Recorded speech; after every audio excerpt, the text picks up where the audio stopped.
Salut tout le monde, c'est William Stark et bienvenue dans cette nouvelle vidéo qui retracera sans nul doute ton époque de Dragon Ball préférée, puisqu'aujourd'hui on va se concentrer sur... l'Arc-Cell. Tu aimes cet arc, tu l'idolâtres, tu le sublimes. Peut-être même que tu t'es un jour touché sur cet arc. Pas moi. Bon, qu'on s'entende bien, l'Arc-Cell est un très bon arc, que j'aime beaucoup d'ailleurs. Mais je suis désolé de te le dire, mais pour moi l'Arc-Cell se situe bien en dessous d'un Dragon Ball Super. Non, je déconne, hein. Oh, il est fou, lui.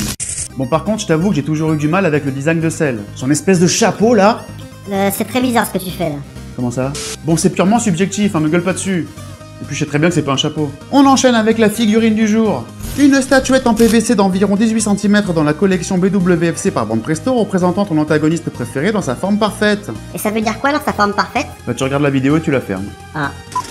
Avant de rentrer dans le vif du sujet, je te suggère de visionner l'épisode précédent. Si c'est pas déjà fait, parce que sinon tu risques de te sentir un peu paumé pour bien comprendre la suite. Et si c'est bon pour toi, générique. Mais on va quand même se faire un petit saut dans le temps pour bien se remettre à la page.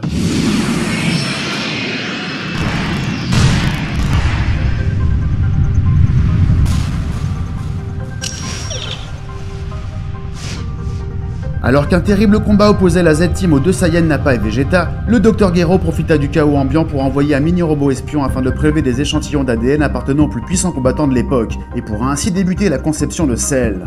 Un humain artificiel ayant pour but de devenir un être suprême en absorbant les futurs numéros 17 et 18. Mais cet ambitieux projet prenant trop de temps au Dr Gero, le savant n'eut d'autre choix que d'abandonner sa création. Mais ce fut sans compter sur son ordinateur qui prit sur lui de prendre le relais afin de mener ses recherches à terme. Et au fil des années, l'ordinateur du Dr Gero stockera de nombreuses informations sur la Z-Team, mais également sur Freezer et son père lors de leur passage sur Terre. Sans compter l'arrivée inopinée de Trunks dans le passé qui ne fera qu'agrémenter les données qu'il parviendra à recueillir. Et comme je te l'ai dit dans l'épisode d'avant, en modifiant certains événements du passé, Trunks n'avait en rien changé le futur, mais avait accidentellement créé plusieurs timelines parallèles bien différentes les unes des autres. La première timeline d'où Trunks est parti pour retourner à l'âge de 764, la seconde timeline, celle dans laquelle va se poursuivre la suite des événements de Dragon Ball, et la troisième timeline, et maintenant générique. Non, pour de vrai.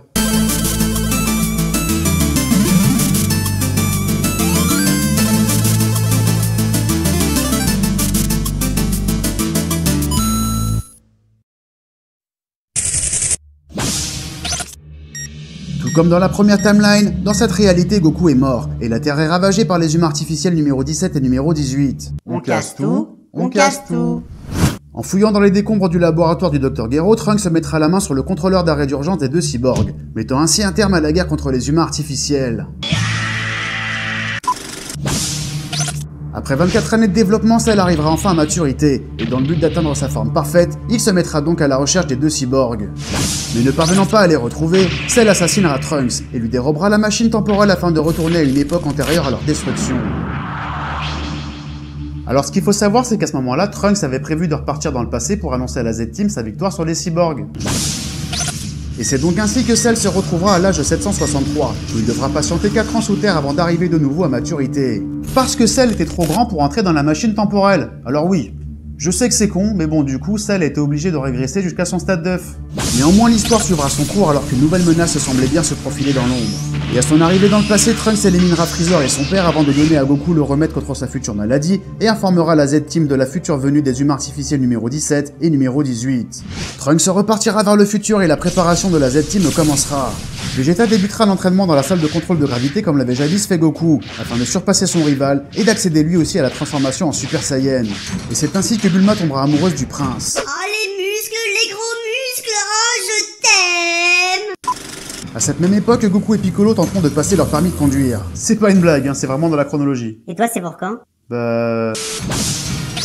l'année de naissance de Trunks, fruit de l'amour naissant entre Bulma et Vegeta. La 24e édition du Tenkaichi Budokai mettra en lumière le plus grand champion d'arts martiaux de tous les temps, le légendaire Mister Satan. C'est de l'ironie, hein. Mister Satan remportera le titre de champion du monde catégorie adulte, et sa fille Videl remportera la catégorie junior.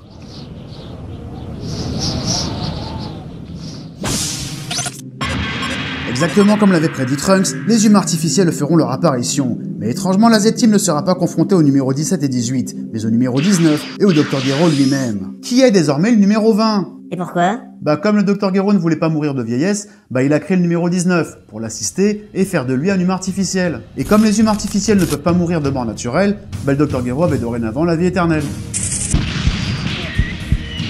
Goku présentera les premiers symptômes de sa maladie cardiaque lors de son combat contre numéro 19. Et étant désormais incapable de poursuivre le combat, il sera sauvé in extremis par Vegeta avant d'être évacué du champ de bataille. Et à la grande surprise de tous, le prince se transformera à son tour en Super Saiyan et parviendra facilement à se débarrasser du numéro 19. De son côté, Trunks se fera un énième voyage dans le temps afin de prêter main forte à la Z-Team, et constatera avec étonnement que ses amis ne sont pas confrontés aux cyborgs numéro 17 et 18. Forcé de constater son infériorité face à Vegeta, le Dr Gero prendra la fuite, et activera finalement les humains artificiels 17 et 18, qui activeront à leur tour un certain numéro 16. Au même titre que le numéro 19, il s'agit ici d'un androïde, et non d'un cyborg. Et c'est quoi la différence? Eh bah, les cyborgs sont conçus à partir d'une base humaine, alors que les androïdes à partir de que dalle. C'est des grippins de luxe quoi. Mais on va s'attarder quand même quelques secondes sur le numéro 16. Un androïde créé par le Dr Gero pour ressembler à son défunt fils mort alors que lui aussi travaillait au sein de l'armée du ruban rouge. Mais ne souhaitant pas voir sa création détruite en combat, le Dr Gero lui donna une personnalité plus douce que les autres humains artificiels, mais toujours avec le même objectif, à savoir de buter Goku. Un paradoxe qui a fait du numéro 16 un échec complet. Le numéro 17 assassinera le Dr Gero, la Z-Team sera vaincue haut la main par les cyborgs. Et avant de partir, le numéro 18 fera une petite bise à Krillin. Oublie pas ce petit détail. Les trois humains artificiels se mettront ensuite en route pour remplir leur objectif, qui est, je te rappelle, d'éliminer Sangoku. Loin de là, la véritable menace arrivera de nouveau à maturité. Et étant conscient de son infériorité face aux cyborgs, Cell n'aura d'autre choix que d'absorber plusieurs centaines d'êtres humains dans la petite ville de Ginger Town afin d'accroître suffisamment sa puissance et de par la suite absorber les numéros 17 et 18. Bulma, Gohan et Trunks découvriront avec stupeur la présence d'une seconde machine temporelle et en concluront que Trunks n'est pas le seul voyageur du temps, et que les cyborgs ne sont pas la seule menace à planer au-dessus de la Terre. Contemplant son infériorité face aux cyborgs, Piccolo se verra contraint de ne refaire qu'un avec le Tout-Puissant. Chose faite, il localisera la présence de la nouvelle menace et se rendra alors à Ginger Town, où il sera confronté à Cell qui lui révélera ses origines. Piccolo sera ensuite rejoint par la Z-Team, ce qui obligera Cell à prendre la fuite et à continuer de sacrifier des vies humaines afin de continuer son évolution. De leur côté, Trunks et Krillin se rendront au laboratoire du Dr Gero et découvriront plusieurs informations qui s'avéreront très utiles à Bulma dans la conception d'un dispositif d'arrêt d'urgence des cyborgs. Ils détruiront ensuite entièrement le laboratoire, empêchant ainsi Cell d'exister dans cette timeline. Bon, là si t'as bientôt compris, ils ont détruit le Cell de la seconde timeline. Bah non, il est toujours là. Eh bah non, parce que celui qui est toujours là, c'est le Cell de la troisième timeline, celui qui avait remonté le temps et qui s'est retrouvé dans la seconde. Ah d'accord. Donc si je te suis bien, il reste toujours le sel de la première timeline, non? T'as tout compris, et ça d'ailleurs garde-le dans un petit coin de ta tête. À peine remis de sa maladie grâce au remède que Trunks lui avait donné, Goku proposera à la Z-Team de s'entraîner dans la salle de l'esprit et du temps. Une bien étrange pièce du palais divin dans laquelle une année passée à l'intérieur est égale à une seule journée sur Terre. Mais le hic, c'est que seulement 2 personnes maximum peuvent y pénétrer à la fois, et c'est donc Vegeta et Trunks qui passeront les premiers. Ignorant l'absence de Goku, les cyborgs arriveront à Kame House où ils seront confrontés à Piccolo. Mais malgré la légère supériorité du Namek sur le numéro 17, le combat sera interrompu par l'arrivée inopinée de Cell. Et étant bien conscient des intentions du monstre, Piccolo en informera son adversaire. Il veut te planter sa queue! Métaphoriquement ou... Cell parviendra à vaincre Piccolo avant d'être confronté au numéro 16. Mais malgré une nette supériorité, ce dernier ne parviendra pas à protéger le numéro 17 qui sera finalement absorbé par le monstre. Ouais, t'aimes ça, hein, salope? Et après avoir atteint sa seconde forme, Cell mettra rapidement le numéro 16 à genoux. Le petit groupe sera alors rejoint par Tenshinhan qui tentera tant bien que mal de retenir la bête, permettant ainsi aux 2 humains artificiels de prendre la fuite. Goku se rendra alors sur place et sauvera Piccolo et Tenshinhan d'une mort certaine en les téléportant avec lui au palais divin.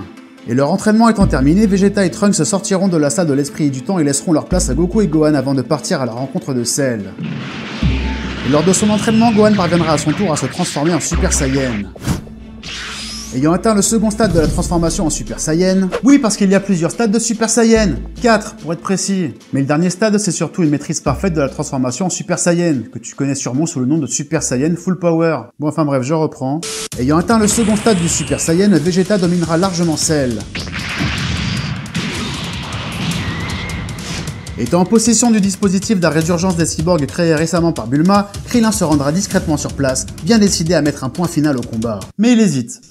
Krillin développe un léger syndrome de Stockholm, parce qu'après la première confrontation avec les cyborgs, le numéro 18 lui a fait une petite bise sur la joue.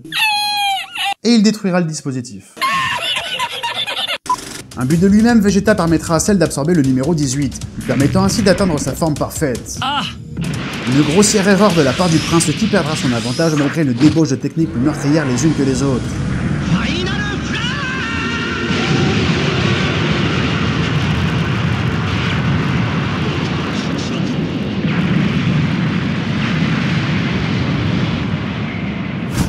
Vegeta vaincu, Trunks se laissera envahir par la colère et accédera ainsi au 3e stade du Super Saiyan.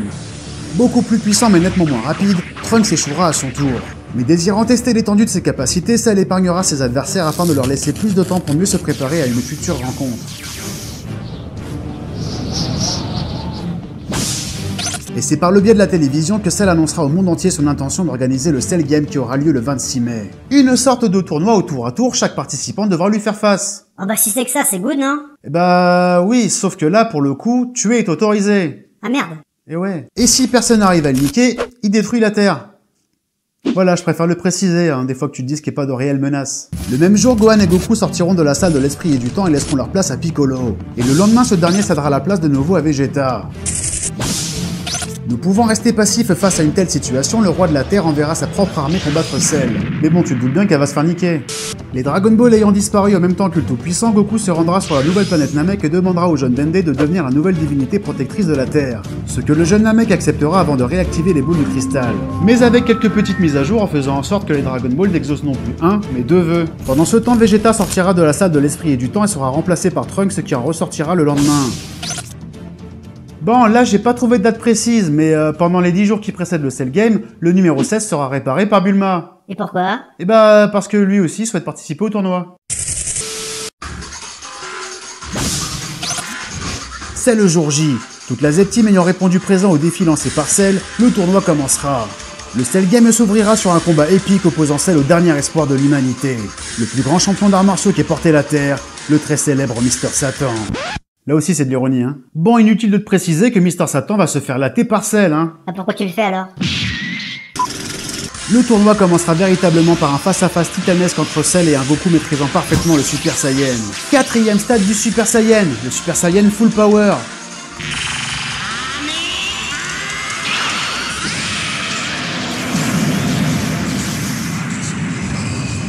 Mais malgré un combat très serré, Goku sera forcé d'admettre la supériorité de Cell, et à la grande surprise de tous, il abandonnera le combat et désignera Gohan pour lui succéder. Ouais, t'as raison Goku, éducation à l'ancienne, y'a que ça de vrai. Bon, c'est surtout parce que Goku est convaincu que son fils détient un pouvoir caché qui pourrait leur assurer la victoire. Désirant affronter Gohan au maximum de ses capacités, Cell n'hésitera pas à faire usage des pires stratagèmes dans le but de provoquer son adversaire. Et alors que le numéro 16 tentait de raisonner Gohan se refusant à laisser exploser sa colère, Cell commettra l'erreur de détruire l'androïde.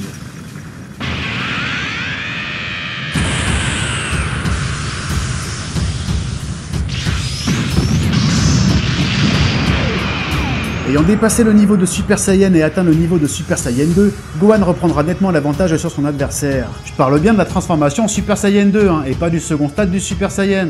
Dépassé par les événements et étant très sérieusement affaibli, Cell régurgitera le numéro 18, le plaçant ainsi définitivement bien en dessous de Gohan. Il n'aura alors d'autre choix que d'utiliser son propre corps comme une bombe ultra puissante pour se débarrasser de son adversaire en détruisant la Terre. Goku se verra alors obligé de se sacrifier en téléportant Cell sur la planète de Kaio. Attends, du coup il va sacrifier aussi Kaio et sans son consentement? Eh bah oui, mais en même temps, Kaio, lui, vit déjà dans le monde des morts, donc ça change pas grand chose pour lui. Ouais, c'est vrai, de ce point de vue-là.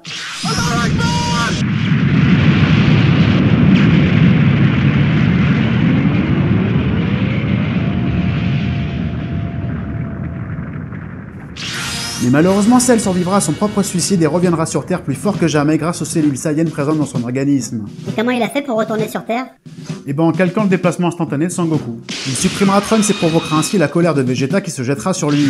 Mais ne faisant pas le poids, le prince sera sauvé par Gohan qui encaissera de plein fouet une attaque de Cell. Gravement blessé, Gohan ne sera plus en mesure d'affronter Cell qui préparera un gigantesque Kamehameha dans le but de détruire la Terre. Encouragé par son père communiquant avec lui depuis l'autre monde par l'intermédiaire de Kaio, Gohan parviendra à bloquer l'attaque de Cell en utilisant la même technique. Et c'est finalement une brève intervention de Vegeta qui suffira à déstabiliser Cell et qui permettra à Gohan de mettre définitivement un terme au combat. Ta mère est une sauterelle! Quoi?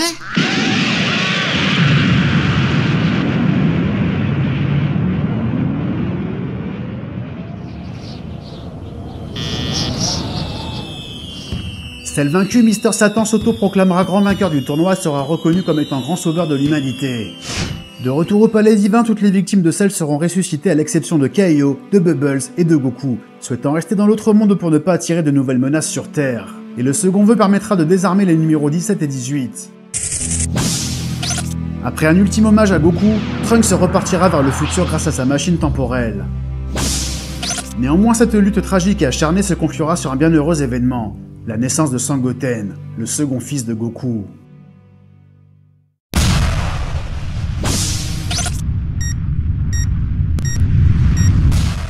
De retour à son époque, Trunks retrouvera sa mère, mais également un monde toujours dévasté par les deux cyborgs qu'il parviendra finalement et avec une certaine aisance à terrasser.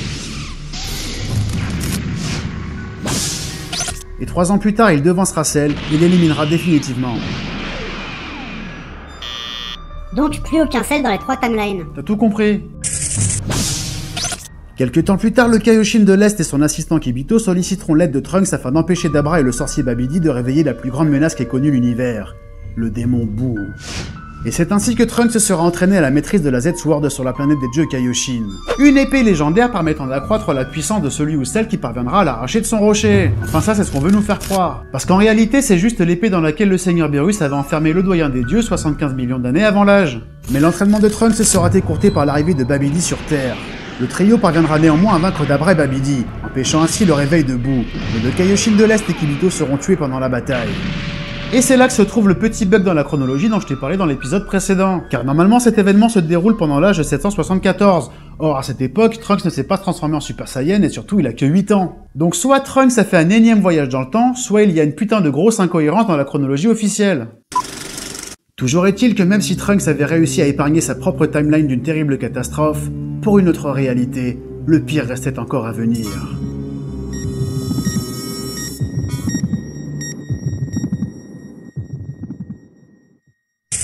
Et c'est une nouvelle conclusion d'arc, et en même temps très annonciatrice du prochain. Abonne-toi à la chaîne si c'est pas déjà fait, laisse-moi ton plus beau pouce bleu et partage cette vidéo. Enfin si elle t'a plu. Et encore une fois, si tu veux me soutenir, je te mets un lien vers ma page Utip. Et tu peux aussi me rejoindre sur mes réseaux sociaux. Et voilà, je te dis à la prochaine, tchuss!